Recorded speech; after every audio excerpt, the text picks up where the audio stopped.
Hello guys, what's up? Once again, Palaboy OFW here. Mr. Brian Fontanar. So bay, marami nagagalit kay Diwata tapos dinadamay tayo. Ano bang mga sinasabi niyang mga... Sinasabi, manggagatas tayo, manggagamit tayo.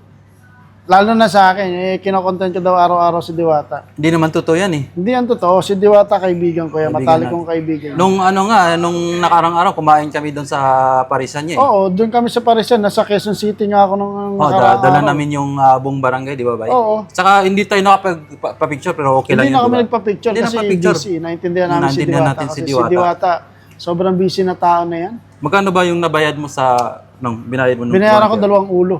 Oo, 200. 200? Oo. Grabe, ang mura lang. Para lang sa akin yan, isa lang. Oo. Ako yung binayaran ko yung kinain ng mga kaibigan ko. Mga 2,000 lang yun. 2,000. Oo. Sa Mura lang. Parisan yun Sa, Parisan. Tapos sinasabi nila, hater daw tayo. Maninira daw tayo. Sinisira daw natin si Diwata. Hindi natin sinisira. Ay, naku, Sarap ng ano niya ba eh. Napakasarap ng Paris ni Diwata. Paris niya. Grabe na, ang linis. Ang babait ng mga staff ni Diwata. Grabe, ang babait. Talagang para kang nasa 5-star hotel. Ang galing nga mag-entertain ba eh. Parang, Tapos unli sabaw. Ang lisabaw, para kang kumain ng buffet eh. Grabe. Saka hindi lang Paris yung tinitinda doon. Meron din siyang manok. May manok, may chicken, prito manok. chicken joy. Chicken joy. Paborito ko yan. Paborito, ang sarap. Napakalutong. Palutong ba eh. Parang Mas masarap pa sa KFC. mas masarap.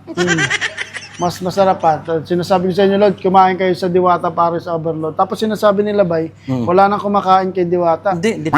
Dami. Sobrang Hindi totoo dami. yun. Mga fake news kayo, mga ano kayo. Ay, yung yung dahil hindi na sila makaupo ba, yung ibang kumakain, nandun na sa kabilang tindahan. Sa kabilang tindahan na. Oo. Pero kay Diwata pa rin bumibili. Hindi ko alam kung ano eh. Pero hindi, kumakain na rin Baka sa... sabihin na naman, fake news tayo. Hindi. Kumakain na rin sa mga... Sa kabila. kabila. Oo. Nadadamay din sa... Sa sobrang sa sobrang dami. Kasi malaking tulong yan si Diwata sa Malaking mga... tulong ba? Yung dami na sa mga tutulungan. kapitbahay nilang Parisan sa negosyo. Oo. Kasi nga, sa sobrang haba ng pila kay Diwata, doon na sila kumakain sa iba. So, Kaya nga. talagang si Diwata yung pag-asa ng bayan. Di ba? Tama yun. Tama, di ba? Kahit ikaw kung mag-ano ka lang, magtayo ka ng kainan doon, kikita ka rin. Oo nga, bala ko nga doon magtayo eh. Hindi Parisan, kahit mga sigarilyo lang. Sigarilyo. Kita ka lang, sigurado, ang daming tao eh. Oo. Kaya yung nagsasabi na si Diwata nagsara na daw. Hindi totoo yan. Hindi totoo yan. Nakita ko, nag-artista. Nag-artista. Nag-artista. Nag-artista, oo. Yung post nung nakaraan, bay, yung post ko sabi... Yung sabi mo na hindi yun... fake news pala yun.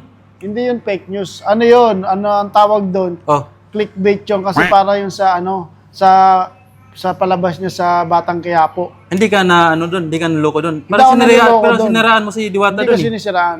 Pinapakita ko yun. Hindi kasi naintindihan ng mga Pinoy yung title, yung caption. Ang sabi ko doon, huwag maniwala sa fake news. Kapag maniniwala ka dito sa video na to, mababad trip ka lang. Hindi nila binasa, so nabad trip sila. Ayun. Ginawa ko yung video na yun para suportahan si Diwata sa karakter niya sa Batang Quiapo. Hindi ko Sa Batang sinabing nag-post Quiapo, yung Parisan. supportahan natin yan. Ang hina kasi ng kukote ng ibang kababayan natin eh. Ang daming may galit sa'yo eh. Nagalit. Pero kasi hindi sila marunong magbasa eh. Balimbing ka daw eh. Hindi ako balimbing ba eh. Kasi kinakampihan mo yung isa? Si Hiwaga. Si Hiwaga. Si Hiwaga at si Diwata, magkaibigan yan. Under yan ng Ship International. Ayun pala ang totoong storya. Magbaga, parang nasa isang kumpanya sila eh. Parang nasa isang kumpanya na sila ngayon eh. Dapat pinaliwanag mo kasi nung una pa. Hindi eh, mga fans ni Diwata. Tira na lang ng tira eh. Kasama ka na doon. Hindi eh. Ako may utak ako na fans eh. So yan lang guys. Yun, sana naintindihan nyo. Isa akong number 1 fan ni Diwata at supporter. Hindi ako hater ha. Hindi ako tayo manggagatas. haters.